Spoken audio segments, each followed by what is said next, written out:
semuanya 16 tim gitu kan.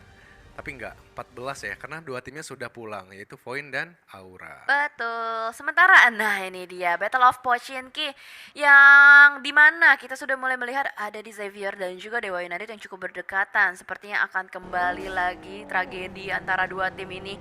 Xavier kali ini ada Lamborghini dan juga Frankie yang sudah mulai mengambil sebuah mobil rotasi berputar-putar di bagian perkotaan Pochinki dan ternyata sudah ada beberapa tembakan yang dilontarkan oleh seorang Hans guna untuk mengusir sedikit dari DX. Yes, dari mana The Xavier sudah merapat lagi Lamborghini dan juga seorang Frankie menyusul dari seorang Rabis yang masih melakukan looting. Tapi yang gue senang adalah bagaimana komit dari pemain-pemain Dewa United sudah mengambil satu titik covering saja dan ada dari Dutch kayaknya bakalan disengage, nggak ingin memaksakan langsung masuk ke arah Pochinki dan Rabis begitupun. Tunggu, itu teman-teman sama Crazy nampaknya agak sedikit lag dan Rabis mengurungkan niatnya tadi menabrak dari seorang pemain Dewa United. Masih mengalor ngidul ke arah atas, kali ini ke lantai 2, akan memberikan trap nampaknya ke arah Deus Steve Boy. Steve Boy pun masih ingin menambah lootingan tapi nampaknya belum on point. Apa yang dilemparkan dari seorang Rabis? Yes, perebutan kota Pochinki masih berlanjut dan kali ini Rabis mengurungkan niatnya untuk melemparkan sebuah granat.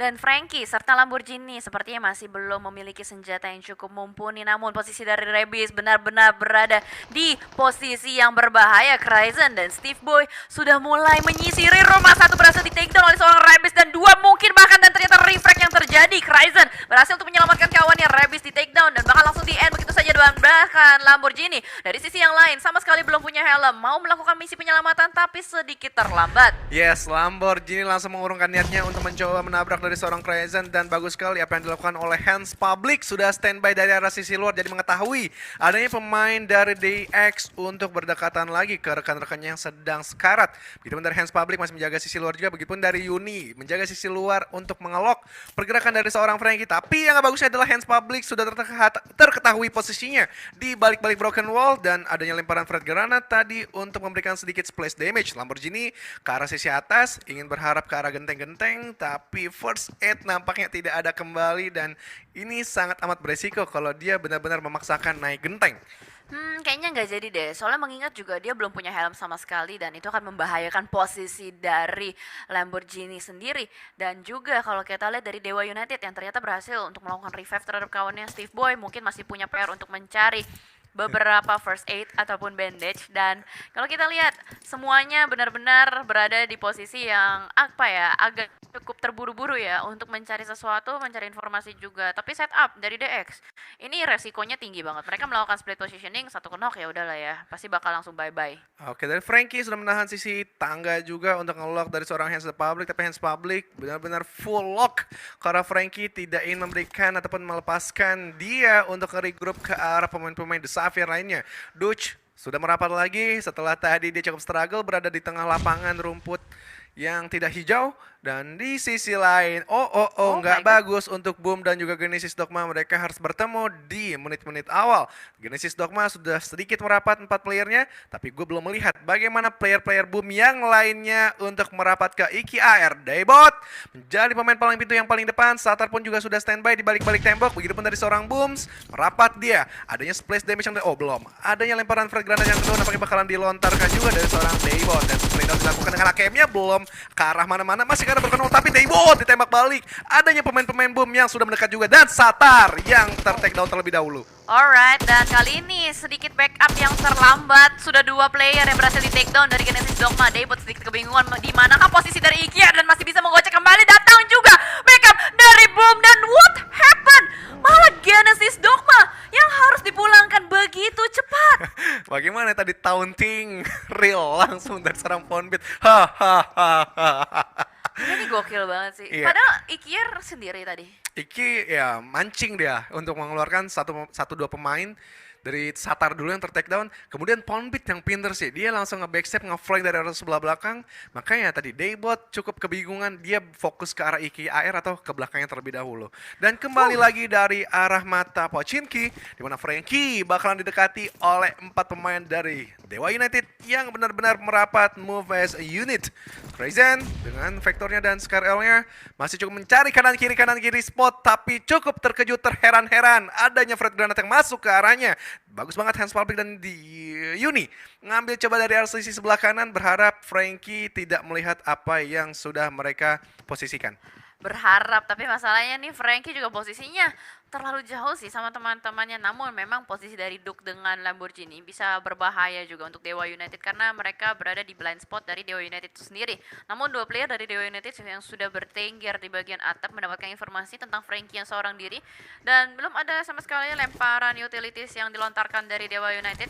Entah mereka akan langsung melakukan penggerebekan atau seperti apa, karena Uni kali ini udah sedikit tarik mundur juga mungkin untuk mencari posisi ulang kembali, karena Pochinki yang seperti kita tahu ini adalah perumahan-perumahan kompleks di mana kalau kita bisa mendapatkan angle shot dari sisi yang lain itu akan menguntungkan untuk satu tim. Yes, ini sudah memasuki menit yang ke-7. Menurut gue kalau sampai mereka menit 10 pun belum saling melulu lantakan, ini akan bakal menjadi kerugian mereka untuk melakukan rotasi, karena 10 menit itu udah waktu yang paling maksimal mereka melakukan rotasi selanjutnya. Dan dari arah sisi lain pun banyak tim yang sudah bergerak, begitupun Talent Esports sudah mengandalkan bagi berjalan, tapi yang terpantau hanya 23 Mei dan belum ada kelihatan player-player dari Talent yang lainnya. DU menggerebek seorang Frankie dan Frankie pun cukup panik, cukup sulit dia bergerak ke arah sisi belakang. Adanya jump shot yang dilakukan oleh Steve Boy, gagal melakukan ke arah Frankie dan meretake posisi lagi untuk lebih lama lagi.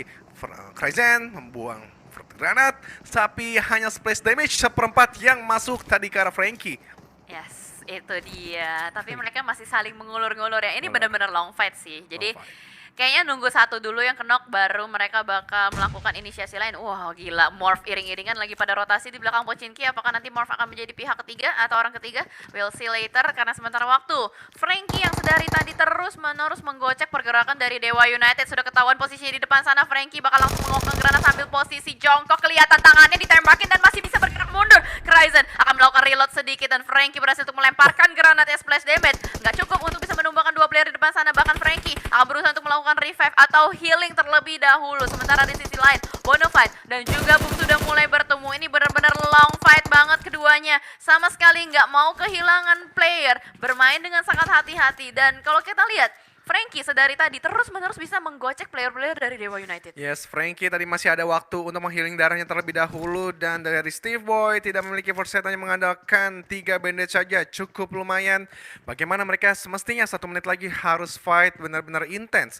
Dan circle kedua pun sudah masuk. Frankie masih menahan juga di balik-balik tembok. Dari Steve Boy nggak ingin melakukan gerakan yang sembarangan, tetapi dari Kryzen yang memutar nampaknya untuk melihat angle yang lebih luas. Kryzen memutar dengan cukup apik dan ciamik, berharap adanya punggung yang bisa didapatkan dari seorang Frankie. Dan circle pun sudah mengecil lagi, di mana Skull agak sedikit ke bawah menjadi poros circle. Dan lagi-lagi BFD yang selalu mengamankan sisi tengah. Meskipun ada Boom juga, Morph juga setelah tadi terlihat mereka melakukan rotasi di sekitaran Pochinki, masih berlanjut fight yang cukup intens. Ternyata Steve Boy mendapatkan pin saja, nge-trap dari seorang Frankie yang tidak tahu posisi dari Steve Boy. Steve Boy bakalan berubah angle-nya ke arah Lamborghini yang berada di seberangnya, dan Kryzen bakalan fokus juga untuk mengcover dari seorang Steve Boy. Yes, masih dengan posisi yang sama. Kryzen berada di atas atap dan bahkan Smoke yang sudah di pop out terlebih dahulu guna untuk menghalangi vision dari tim DX itu sendiri. Duke dan Lamborghini mereka tidak melakukan regroup.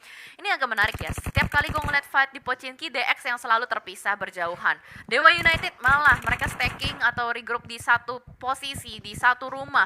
Mereka benar-benar strong banget as a unit, dan ini benar-benar membuat DX berada di disadvantage. Dan kalau kita lihat pergerakan dari Duke yang terus-menerus berlarian, repositioning kembali dari rumah ke rumah, membuat player-player dari Dewa United sedikit kebingungan mencoba mencari kembali. Dan what happened in here? Uni melakukan sebuah repositioning yang menarik melalui sebuah gorong-gorong, dan somehow tiba-tiba player-player dari DX sudah dikepung habis-habisan oleh Dewa United. Yes, nampaknya bakalan ada coba kokangan granat dari seorang Uni, tapi nampaknya belum on point mengarah ke satu player, yaitu Lamborghini yang berada di seberang caving yang berbeda.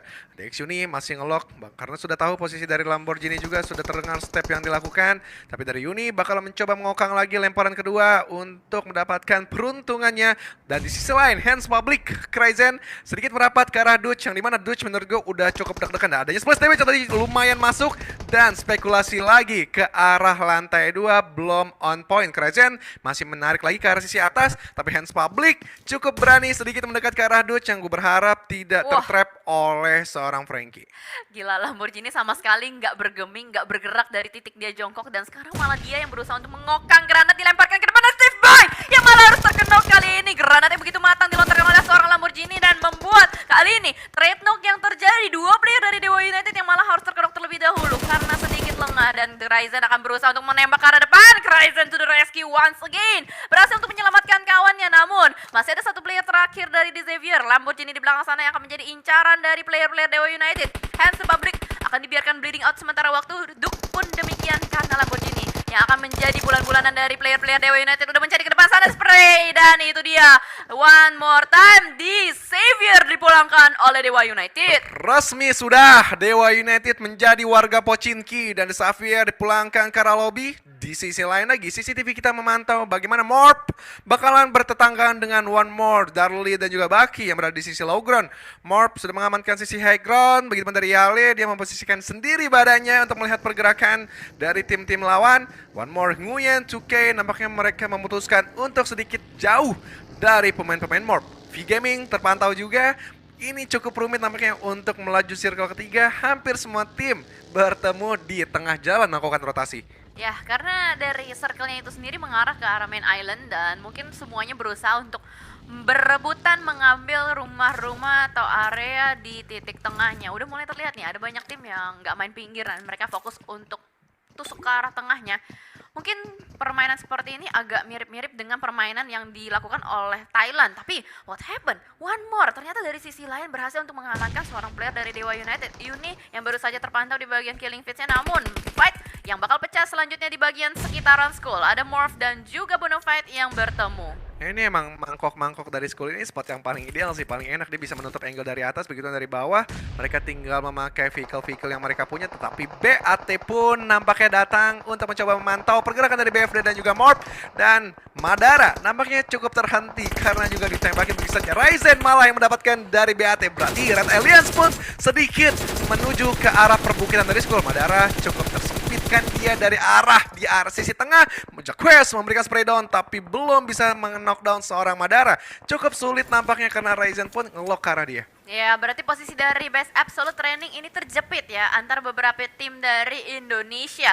Sementara di sisi lain juga BX atau Bisenol yang berkeliaran di sekitar Bigetron Red Alliance. Berarti banyak sekali tim yang berusaha untuk mengamankan titik tengah dari circle itu sendiri, dan ternyata Bisenol yang bakal langsung nge-push ke arah sebuah rumah milik BTR, dan satu granat yang berhasil mendapatkan dua player sekaligus. Ryzen di bos, langsung saja granat demi granat terus-menerus dilontarkan ke arah depan, dan ternyata Yuhai yang harus diamankan terlebih dahulu menyisakan Ryzen dan Liquid seorang diri. Kali ini Ryzen melempar kembali granat ke arah depan, tapi ternyata Bisenol akan berusaha untuk mengulur waktu untuk melakukan revive. Yes, dan cukup cermat dan cukup cerdik juga apa yang dilakukan dari seorang Ryzen, memberikan smoke juga untuk membantu dari Liquid biar tidak di take down begitu saja. Tapi Liquid sedikit berani untuk mengambil splash damage ke arah sebelah kanan Vicoy tadi menjadi tujuannya, dan Vicoy pun ingin membalaskan Fred granat yang tadi dilemparkan dari seorang Liquid. Liquid cukup baik tadi, mundur setengah langkah untuk biar bisa di backup dari seorang Ryzen melawan seorang Roy, tapi Ryzen nampaknya sulit karena Ki juga dan Vicoy membantu splash damage ke arah seorang Ryzen.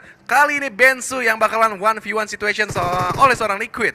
Yes, apakah Liquid bisa menjadi game changer kali ini untuk Bigetron Red Alliance? Karena lihat player-player dari BX semuanya beriring-iringan bergerak maju ke arah depan, dan Liquid kayaknya udah nggak bisa selamat lagi. Senjata yang digunakan oleh Bensu benar-benar menggeprek player dari Bigetron. Yes, geprek begitu saja, level 3 digaungkan ke arah Liquid, dan sayang sekali untuk Red Alliance mereka harus finish di hashtag 14. Kembali lagi tim-tim Indonesia yang masih berlanjutkan gamenya di circle keempat, di mana Onyx sudah terpantau dari arah school, begitu pun dari Boom, mereka mengamankan sisi-sisi apartemen yang semestinya Onyx enak banget sih untuk nyayur tim yang masih berada di utara circle. V-Gaming juga sudah terpantau, dan yes, Eagle nampaknya bakal menjadi acuan utama mereka karena mereka dari Eagle berusaha masuk ke dalam circle. Ya, lagi sedang melakukan rotasi kali ini dari para Jin dan teman-teman menjadi sebuah samsak tinju untuk tim Onyx. Raffi yang sedang berusaha untuk mencoba keberuntungannya, ditembakin terus-menerus mobil demi mobilnya yang melaju dengan kencang.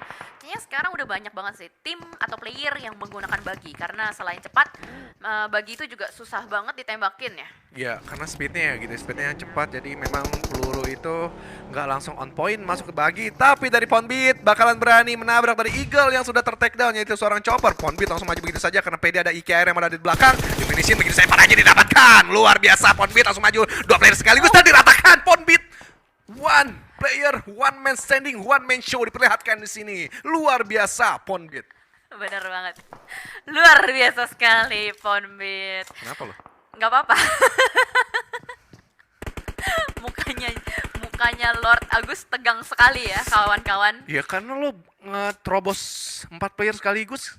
Itu buat gue mah berani banget cuy. Ini si Boom bener-bener sekarang udah beda banget sih gameplaynya. Mereka bener-bener lebih agresif, jauh-jauh lebih agresif. Dan bahkan kalau kita lihat positioning dari Voker begitu enak, berada di lantai paling atas dari apartemen, bisa mendapatkan beberapa player dari Skylights juga yang sedang melakukan rotasi. Dan Skylights nampaknya berada di posisi yang cukup berbahaya. Di sekitaran mereka juga ada pemain-pemain dari Bisenot. Kali ini Bensu yang akan siap untuk mencari korban. Geprekan berikutnya sudah mengokang granat ke arah depan. Dan apakah Skylights berhasil untuk melakukan reset terhadap teman-temannya? Oke, kembali lagi dari Bensu memberikan serangan-serangan yang cukup intens. Fred Granat terus dibuangkan ke arah tim SG yang dimana Slayer pun sudah berhasil dibangunkan kembali, tapi set of smoke cukup banyak dilempar dari pemain-pemain SG. Dimana ini masih circle keempat menurut gue. Mudah-mudahan mereka masih mempersiapkan smoke granat untuk circle kelima dan 6, tapi memang cukup intens yang diserang dari sisi atas. Victory juga set up smoke di balik-balik Pico. Oh my god, ini gimana nih? Vehicle-nya dihancurin sih. Dia Iya. langsung mau bikin fortingan untuk sekarang juga. Ya, circle keempat mereka udah bangun fortingan dan lagi-lagi blind spray through the smoke dari Bensu. Belum mendapatkan sasarannya dan itu dia geprekan selanjutnya dari seorang Bensu mendapatkan seorang Nikro dan Pinky. Masih berada di belakang sana berusaha untuk menyelamatkan temannya, namun Slayer akan berusaha menyelamatkan juga dari barikade paling depan menghadapi Vincoy, tapi ternyata tembakan dari player-player Bensu ini benar-benar mengerikan banget. Satu persatu player Skylights digeprek. Bisenol sangat step up berada di sisi atas dan juga high ground memang sangat menguntungkan, dan Skylights Gaming pun sulit nampaknya menahan gempuran karena peluru-peluru lebih intens masuk ke arah kepala. Tapi BX bahkan melanjutkan perjalanannya dan Boom merapat lagi untuk coba mengambil nyawa-nyawa dari Bisenol dari Yes. seorang Iki AR yang masih menjadi pemain impact, pemain paling depan. Melihat informasi di area sebelah kanan, karena menurut gue sebelah kanan paling sepi, dan ternyata Boom masih mendapatkan circle. Enak banget mereka ngegeprek juga ke arah tim Bisenol. Begitupun dari arah selatan, Alter Ego bakalan fight nampaknya ke arah One More. Dan yes, More pun nampaknya juga cukup sedikit diuntungkan ketika masuk dalam circle. Ya, dan kalau kita lihat sekarang untuk sementara waktu memang Boom yang mendapatkan posisi terenak. Bahkan mereka melepaskan Ikiar di ladang luas untuk menjaga sisi pertahanan arah jam 5. Sementara Bonafide yang kali ini lagi struggling juga berusaha untuk melawan player dari V-Gaming tadi. Chua, granatnya terlalu on point, menumbangkan lagi dan lagi player-player dari Bonafide. Dan langsung saja kenok satu, rush, ibu-ibu beli beras. Ayo kita rush, Chua dengan kawannya bakal langsung maju ke depan. Tapi ternyata player dari Bonafide is still too strong, masih bisa melakukan close combat di depan sana. Dan juga Tom akan sedikit kesulitan karena teman-teman dari V-Gaming sudah Gila, Tuyul. diocak-acak sama player-player Bonafide. Oh my god, ini benar-benar gokil banget. Pertahanan dari Bonafide menyisakan 2 player lagi yang bakal langsung maju ke depan sana. Dong akan mencari player terakhir dari V-Gaming, dan itu dia tembakan terakhir. Sepertinya akan langsung meratakan V-Gaming, tapi ternyata belum, dan akhirnya rata sudah. V-Gaming dipulangkan oleh Bonafide. Ya, bagaimana dari seorang Tuyul tadi, game changer untuk BFD. Dia langsung rush 3 player sekaligus dan juga merevive satu demi satu teman-temannya. Dan tapi mereka harus dijepit oleh Blue Zone. Mereka dipaksa berperang lagi di circle yang kelima. Dan Onyx, begitupun dari Boom. Dan Morph sudah sedikit merapat juga akan ngelok ke arah BX yang cukup terbuka. Masih ada BAT juga di arah sisi luar. Madara dengan seorang diri cukup struggle. Masih terus proning-proning. Dari Keishi menjaga sisi atas, nampaknya bakalan lebih fokus aja ke arah Morph yang memang sangat terbuka untuk dicari angle-angle-nya. Tapi Voker yang harus tertunduk lemas, diculik mungkin tadi dari seorang Roy. Diam-diam udah turun ke arah lower ground. Ya, dan harusnya Volker masih bisa diselamatkan sih, mengingat mereka masih berada di satu apartemen yang sama. Namun, Onyx yang benar-benar berbahaya kali ini posisinya benar-benar bersebelahan dengan Boom, dan mereka menjaga apartemen dengan sangat rapi. Pasif gameplay yang ditunjukkan oleh Onyx untuk sementara waktu. Belum ada kill point sama sekali yang dikantongin, dan ternyata di sisi lain Morph yang harus menerima tamu baru. Ada Bonafide di belakang sana yang terjepit posisinya oleh player-player BAT. Lihat satu persatu player-player Bonafide dirontokkan oleh Morph dan juga BAT. Dan kali ini ada juga third party will join the fight. Nampaknya dari seorang Keshi berusaha untuk mencari dan mengeker ke arah depan, tapi Mighty dari Morph kali ini akan berusaha mendapatkan player terakhir dari BAT. Madara di belakang sana masih stuck pergerakannya di belakang sebuah batu. Oke, The Jaquest menahan sisi lower ground juga dan full lock ke arah Madara yang sekarang terjepit oleh batu dan juga blue zone. Kemudian juga dari BFD udah masuk ke dalam circle zone. Ucup sebagai scouter ingin menentukan spot yang paling ideal. Hazelnut tertunduk lemas dia, masih ada Super Una dan juga Renore, dan Potato juga bertry hard ya untuk mencoba merevive karena masih ada waktu 40 detik lagi untuk menuju ke circle yang keenam. Dari arah sebelah kanan, BX nampaknya sedikit memberikan distract ke arah Alter Ego, tapi cukup aman nampaknya Alter Ego dan cukup tenang juga bagaimana proning-proning pun masih dilakukan. Malah BX yang harus berputar otak, fokuskah ke arah Alter Ego atau mereka masuk ke kandang dari Boom? Ini berarti tim Vietnam sisa BX sama BAT ya. BAT pun cuma sisa satu doang. Tapi kita akan lihat apakah tim dari Vietnam, BX dan juga BAT bisa menyambut WWC. Dan mengingat BX masih lengkap dengan 4 playernya dan kali ini harus berhadapan juga dengan Alter Ego. Ada satu player yang langsung menabrak ke arah depan dan Bensu malah yang kali ini harus digeprek terlebih dahulu oleh Super Una, dan ternyata trading knock terjadi. Refrag. Sementara Kie kali ini yang menggunakan sebuah Groza akan langsung maju ke arah depan. Roy pergerakan menerobos, YOLO movement ke arah depan menggunakan motornya. Apakah bisa menyelamatkan kawan-kawannya? Karena ada beberapa waktu yang harus diulur terlebih dahulu oleh Kie dan Potato. Terpantau kembali di depan sana, bakal di-tapping kembali dengan M4. Yes, dan Bensu tadi ada space waktu karena set smoke up pun juga sudah dibangun dari seorang Kie. Di revive begitu saja, ini bakal menandakan 4 player dari BX bakalan berdiri lagi dengan total 9 elimination point yang sudah mereka koleksi. Tapi Renare yang tertunduk lesu, Roy membuang satu molotov dan on point. Tapi Roy dari arah sebelah kanan terlihat sikunya dan mudah diambil oleh Boom. Choi sedikit maju juga karena memang Blue Zone sudah berjalan dan semua tim dipaksa harus masuk ke open field, dan di mana itu minim banget natural obstacle. Iya, semuanya sudah dipaksakan untuk bergerak maju ke arah depan, dan ini adalah senjata yang benar-benar mengerikan dari tadi. Dipegang terus-menerus oleh Bensu dan Boom. Ternyata yang sudah berdekatan dengan BX atau B-Senol, semuanya keduanya lagi berusaha untuk merebutkan bibir zonanya. Tembakan terus-menerus dilontarkan oleh Bensu memberikan pressuring ke arah Boom. Tapi Volker kali ini menggunakan mobil yang akan bergerak maju ke depan, mungkin mobil Dacia yang akan digunakan sebagai fortingan, tapi tembakannya cukup sakit, bisa mendapatkan satu, dan Volker one more time mendapatkan player-player dari BX, dan ternyata ledakan mobil yang harus menumbangkan seorang Volker di belakang sana. Kenan, the last man standing dari Boom Esports. Mampukah dia 1v1 situation dengan Bensu karena Kie ternyata juga sudah mulai selesai healing, bakal langsung bangkit kembali. Berarti sekarang bukan 1v1 melainkan 1v2 situation. Kenan akan berusaha melakukan setup smoke terlebih dahulu dari kiri dan kanannya. Yes, menutup angle dari sebelah kanan biar fokus saja BX yang bakal mereka hantam, dan dari kiri suka terbuka begitu dari Bensu sudah terlihat membawa satu vehicle, tapi Kinan proning, dua dapat dipelis. Kinan tidak bisa menahan lajunya, Blue Zone juga sakit banget menuju ke arah darah dia, dan yes, masih ada Kie bisa merevive dari seorang Bensu juga, dan malah Onyx yang sudah set up, di mana itu momentum ketika mereka masuk melakukan rotasi. Morph berada di tengah-tengah, cukup struggle, hampir semua pemain-pemainnya sudah tipis darahnya, tetapi ini momentum untuk Keshi melihat dan membackstep dari arah sebelah kiri. Mighty mencoba memberikan tembakan juga ke arah Raffi. Raffi pun membuang frag granat untuk mencoba peruntungannya, dan bakal diiringi dengan 3 pemain Onyx lainnya. Ya, betul. Dan 3 tim yang tersisa kali ini, Morph yang sedang berusaha untuk melakukan revive terhadap kawan-kawannya, dan juga Onyx yang akhirnya sudah mulai keluar dari tempat persembunyian. Satu player langsung saja datang, tapi ternyata malah disambut dengan peluru hangat. What happened? Setup tidak begitu baik dilakukan oleh tim Onyx. Apakah itu bait atau memang adalah sedikit mislocated? Dan ternyata kalau kita lihat keduanya, kedua tim ini masih saling mengelok satu sama lain, melemparkan granat lagi dan lagi.